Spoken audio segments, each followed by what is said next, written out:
Okay అన్న. నమస్తే అందరికీ. ఈరోజు ఎస్ఎస్‌సి జీడీ 2024 నోటిఫికేషన్. అంటే 23లో నోటిఫికేషన్ రిలీజ్ అయింది. మనం 24లో ఎగ్జామ్ రాసాం. రిజల్ట్స్ కూడా వచ్చాయి అందరికీ. అందరూ ఒకటే మాట, చాలా కట్ ఆఫ్ అనేది చాలా హై లెవెల్‌కి వెళ్ళిపోయింది. అసలు ఫర్ ఎగ్జాంపుల్ ఓబీసీ తీసుకుంటే, ఓబీసీలో అందరికీ 79 మార్క్స్ వచ్చాయి, 80 మార్క్స్ వచ్చాయి, 81 వచ్చాయి. ఇలా వచ్చిన వాళ్ళందరికీ అసలు జాబ్ వస్తుందా? అసలు మనకంటూ ఛాన్స్ ఉందా? 1:8లో పిలిచాడు. మనం అసలు ఆ రేషియోలో ఉంటామా? చాలా డౌట్స్ అయితే ఉన్నాయి. అన్న ఒకటే అన్న, మీరు ఫస్ట్ ఆఫ్ ఆల్ మీరు కాదు మనం, నేను కూడా ఎస్ఎస్సి జీడీ యాస్పిరెంట్ని. మీరు అనకుండా మనం అనే దీంతో పలుకుతున్నాను. మనం ఫస్ట్ ఆఫ్ ఆల్ ఏంటంటే ఎగ్జామ్ రాసామన్నా, మనం 100% మనం ఇచ్చిన తర్వాత ఏమైంది, తెలుగులో పెట్టడం వల్ల కొన్ని కారణాల వల్ల అందరూ అటెంప్ట్ చేయడం వల్ల కట్ ఆఫ్ యావరేజ్ మార్క్స్ ఎక్కువైపోయి కట్ ఆఫ్ అనేది పెరిగిపోయిందన్న. ఇందులో ఎవరు ఏం చేసేది లేదు. నీకు 78 కంటే ఎక్కువ వచ్చిందా, నీకు మంచి దేవుడు ఒక అవకాశం ఇచ్చాడు. చక్కగా ఏంటంటే నువ్వు యూటిలైజ్ చేసుకోవాలి. నీకున్నంత వరకు నువ్వు ఎక్కడికైనా సరే వెళ్ళడానికి ప్రయత్నించలేదు. వైజాగ్ వచ్చినా, సికింద్రాబాద్ వచ్చినా, మన గుంటూరు ఎక్కడ ఏ ఆర్ఓలో ఎక్కడొచ్చినా సరే రన్నింగ్కి వెళ్ళడానికి ప్రయత్నించు. అది మాత్రం మర్చిపోకు. నీకు దేవుడి దయ వల్ల నీ దగ్గర దేవుడి దయ వల్ల నీకే కానీ జాబ్ రావాలని రాసి పెట్టుంటే, నీకు 79 మార్క్స్ వచ్చినా, 78.73 వచ్చినా సరే ఓబీసీ వాళ్ళకి సింపుల్గా జాబ్ నీకు వస్తుందన్న. రాసి పెట్టుంటే మనకంటూ లక్ అనేది ఫేవర్ చేయాలి. మనకంటూ లక్ ఫేవర్ చేస్తేనే మనం ఒక స్టెప్ ముందుకు వెళ్ళగలం. అలాగే ఏంటంటే దానివల్ల మనకంటూ ఒక ఛాన్స్ వస్తుంది. ఫర్ ఎగ్జాంపుల్ ఈరోజు మనం Naxal district, for example AP Naxal district తీసుకుందామన్న. ఈడబ్ల్యూఎస్కి 40 మార్క్స్కి వచ్చింది. 705 క్యాండిడేట్స్ అనేది అవైలబిలిటీలో ఉన్నారు. ఓబీసీకి 78.62316 అనేది కట్ ఆఫ్ తీయడం జరిగింది. రన్నింగ్కి 1712. ఇవన్నీ మనకు తెలిసినవే. యాక్చువల్లీ దీంట్లో ఏముంది కొత్తగా, 1712 మెంబర్స్ అనేవాళ్ళు షార్ట్ లిస్ట్ అయ్యారు. ఫర్ ఎగ్జాంపుల్గా మనం ఓబీసీ తీసుకుందాం. ఓబీసీ కట్ ఆఫ్ ఎంత? OBC cut off 78.62316. ఎంతమంది క్రెడిట్స్ ఉన్నారు? 712 క్రెడిట్స్. మనకున్న పోస్టులు 214. దానికి 8 కానీ ఇంటూ కానీ చేసామంటే కరెక్ట్గా 712 అనేది వస్తుంది. అంటే ఈ 5KMకి ఎంతమంది పిలిచాడు? 1:8 రేషియోలో పిలిచాడు. ఓకే, 1:8 రేషియోలో పిలిచాడు అన్న. ఇది మాత్రం నేను ఖచ్చితంగా చెప్తున్నాను. ఇది నేనే కాదు, మీరు కూడా మీ మనసులో ఉంటుంది. ఇప్పుడు 100 మందిని కానీ రన్నింగ్ కానీ వదిలేడంటే 100 మంది కూడా రన్నింగ్ ఎవరు వేయలేరన్న. అది సహజం. ఇది 100 అవుట్ ఆఫ్ 100% కరెక్ట్ ఇది. ఎందుకంటే 100 మందిని రన్నింగ్ వదిలేడంటే 100 మంది కూడా రన్నింగ్ వేయలేరన్న. నాకున్న ఎక్స్పీరియన్స్ బట్టి నేను లాస్ట్ టైం సిఆర్పిఎఫ్ ట్రేడ్స్మెన్కి రన్నింగ్కి వెళ్ళాను. మాకు 72 మెంబర్స్ని 5KMకి రిలీజ్ చేశారు. దీంట్లో జస్ట్ 24 మెంబర్స్ మాత్రమే రన్నింగ్ వేయగలరు కదన్నా. 24 మెంబర్స్ మాత్రమే. అంటే దాన్నంటే ఎగ్జాంపుల్గా తీసుకోవాలని చెప్పట్లేదు. నేను ఏమంటున్నానంటే 100 మెంబర్స్ 100% క్యాండిడేట్స్ని వదిలేరు అంటే 100 క్యాండిడేట్స్ కూడా వెళ్ళరు. కొంతమంది ఆగిపోతారు. ఒక 40% 50% మెంబర్స్ మాత్రం అవుతారు. సో ఇప్పుడు 1:8లో అందరూ వచ్చేస్తారు. 1:8లో అందరూ రారు. లాస్ట్కి దీంట్లో ఒక 5 లేకపోతే ఒక 4 అయినా సరే రన్నింగ్ అనేది వేయలేరన్న. అది ఖచ్చితం. అది ఖచ్చితంగా అది ఇంకా అది యూనివర్సల్ ట్రూత్ అనుకోవడమే. ఇంకా మనం అంటే వేయలేరని డిసప్పాయింట్ చేయట్లేదు అన్న నేను ఎవరినూ. అక్కడున్న ఒపీనియన్స్ని బట్టి, అక్కడున్న స్ట్రాటజీని బట్టి ఏమవుతుందంటే ఆ టైంకి ఏంటంటే రన్నింగ్ అనేది చాలా కష్టం అయిపోద్ది. సో తర్వాత మెడికల్కి 1:8 అయిపోయింది కరెక్టే. మరి మెడికల్కి ఏం చేస్తాడు? మెడికల్కి ఈ కట్ ఆఫ్ ఇలాగే ఉంచుతాడా లేకపోతే పెంచేస్తాడా? ఇక్కడ ఇదే అన్న మెయిన్ థింగ్. ఈ 78.62316 అనేది ఇది జస్ట్ రన్నింగ్కి మాత్రమే అన్న. రన్నింగ్కి మాత్రమే.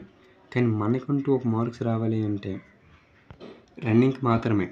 కానీ ఇక్కడ దేవుడి దయ వల్ల ఇక్కడ రన్నింగ్లో 1:8లో ఒక నలుగురు వేసి ఇంకో నలుగురు ఆగిపోతే అప్పుడు ఏమవుతుందన్న, కట్ ఆఫ్ అనేది ఇంకా అంటే ఇప్పుడు మనకి 79 మార్క్స్ ఎవరికైతే వచ్చాయో వాళ్ళకి కూడా ఛాన్స్ ఉంటుంది. ఎంత తక్కువ మంది రన్నింగ్ వేస్తారో అన్ని ఎక్కువ ఛాన్స్ ఉంటాయి అన్న. మెయిన్ థింగ్ అది. అన్ని ఎక్కువ ఛాన్స్లు ఎవరికి ఉంటాయి? 79 మార్క్స్, 80 మార్క్స్, 81, 82 ఇలా ఎవరికైతే ఒక 3-4 మార్క్స్లో ఎవరికైతే ఒక 3-4 మార్క్స్ డిఫరెన్స్లో ఎవరికైతే వస్తుందో వాళ్ళందరికీ ఛాన్స్లు ఉంటాయి. అంటే రన్నింగ్ తక్కువ మంది వేయాలని నేను ఆశించట్లేదు. అక్కడ ఏంటంటే రన్నింగ్ ఆల్రెడీ 100%లో మనకు తెలుసు.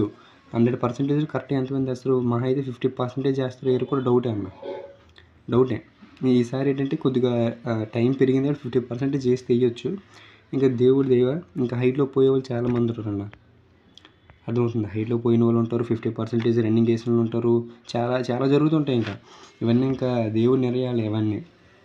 ఈ 1:8 ఇలా అయిపోయిందా?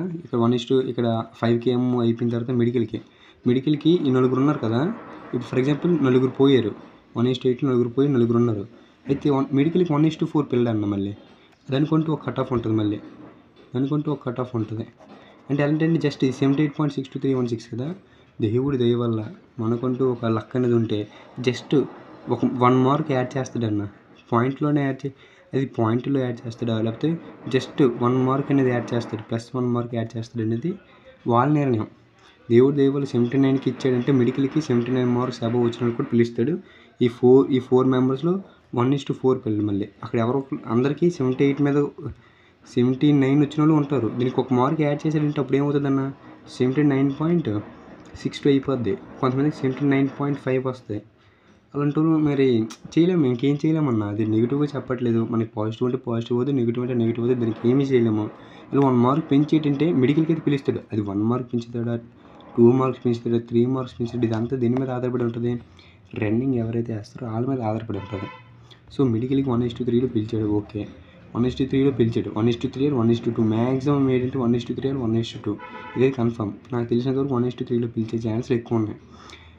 అయితే అయినంత వరకు ఏంటంటే ఇప్పుడు +1 +2 ఇది ఎంత పిలుస్తాడో ఆడిష్టం అనమాట. ఇప్పుడు ఇక్కడ ఏంటి, ఇక్కడ చాలామంది ఎక్కడ ఫిల్టర్ అయిపోతారన్న, ఈ రన్నింగ్లోనూ 50% ఫిల్టర్ అయిపోతారు. నెక్స్ట్ వచ్చేసి ఏంటంటే ఈ మెడికల్ కట్ ఆఫ్లోనూ ఒక 10% ఫిల్టర్ అయిపోతారు. ఈ మెడికల్లో 10% ఫిల్టర్ అయిపోతారు. 30% మెంబర్స్ మిగులుతారు. ఈ 30% ఊరికే వాళ్ళకి మళ్ళీ మెరిట్ లిస్ట్ వచ్చి 1:1 రేషియోలో వాళ్ళు వస్తారనమాట. దీంట్లో మనం ఉంటామా లేదని దేవుడి నిర్ణయం. ఫస్ట్ ఆఫ్ ఆల్ మనకంటూ ఒక కట్ ఆఫ్ వచ్చింది, దానికంటూ మనం ఎలిజిబిలిటీ అయ్యాం. 5 km కొట్టాలి. మెడికల్లో ఉంటే మెడికల్కి వెళ్తాం. తర్వాత దేవుడి నిర్ణయం. మెరిట్ లిస్ట్లో మనం ఉంటే పేరు ఉంటుంది, లేకపోతే నెక్స్ట్ నోటిఫికేషన్కి రెడీగా ఉన్నాం. నెక్స్ట్ నోటిఫికేషన్ ఉంది. How much chance to get a job, 100% chance ఉంటుంది అన్న మనం జాబ్ కొట్టాలంటే. మనం రన్నింగ్ క్వాలిఫై అయ్యాం, రన్నింగ్ కొడతాం.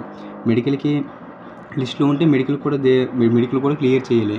మెడికల్ క్లియర్ చేసి మెరిట్ లిస్ట్లో ఉంటే జాబ్ వస్తుంది, లేకపోతే ఏముంది మళ్ళీ నెక్స్ట్ నోటిఫికేషన్ వెంటనే ఆగస్టులో నోటిఫికేషన్ ఉంది. ఎందుకు అంత ఇది, పోనీ ఏజ్ అయిపోయిందంటే బాధపడాలి తప్ప ఏజ్ అవ్వకపోతే ఏంటి, నాకు జస్ట్ 20.7 years అన్న, 20 years 7 months నాకు.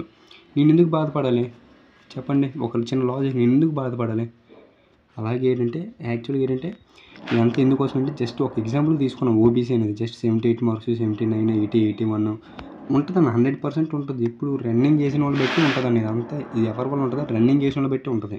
మన చేతుల్లో ఏమి ఉండదు. రన్నింగ్ చేసిన వాళ్ళు బట్టి అక్కడున్న ఆ స్ట్రాటజీ. ఇప్పుడు ఎస్సీకి అయినా సరే అంతే, ఎస్టీకి అయినా సరే అంతే, ఈడబ్ల్యూఎస్, ఓబీసీకి, ఈఎంఎస్ అని కూటంటూ కేటగిరీ ఉంది. ఎవరికైనా సరే అంతే అన్న. రన్నింగ్ చేసిన వాళ్ళు బట్టి మెడికల్కి కట్ ఆఫ్ ఉంటుంది. మెడికల్ కట్ ఆఫ్ బట్టి అక్కడ అక్కడ ఎంతమంది అయితే మెడికల్ ఫినిష్ చేశారో వాళ్ళని బట్టి మెరిట్ లిస్ట్కి కట్ ఆఫ్ ఉంటుంది, అంతే అన్న. చాలా ఈజీ ప్రాసెస్. అది ఫస్ట్ థింగ్ ఏంటంటే ఎవరైతే ఈ 78 మార్క్ ఎవరైతే దీన్ని బీట్ చేశారో, దీనికంటూ +1 మార్క్ ఎక్కువ వచ్చినా, +2 వచ్చినా, +3 వచ్చినా సరే, మీరు లాస్ట్ టైం నోటిఫికేషన్ చూడండి. +1 మార్క్తో జాబ్ వచ్చిన చాలామంది ఉన్నారు.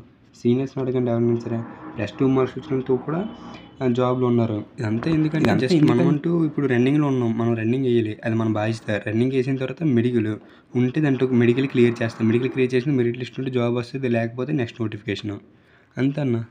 ఇంతే మరి. ఇంకా దీనికి మించి ఇంకా ఎవరు ఏం చేయలేరు. ఎవరు ఎక్కువ కూడా ఆలోచించవద్దు. చక్కగా నెక్స్ట్ నోటిఫికేషన్స్ వస్తే అలా చదువుకుంటూనే ఉందాం, ప్రయత్నిస్తూనే ఉందాం. జై హింద్.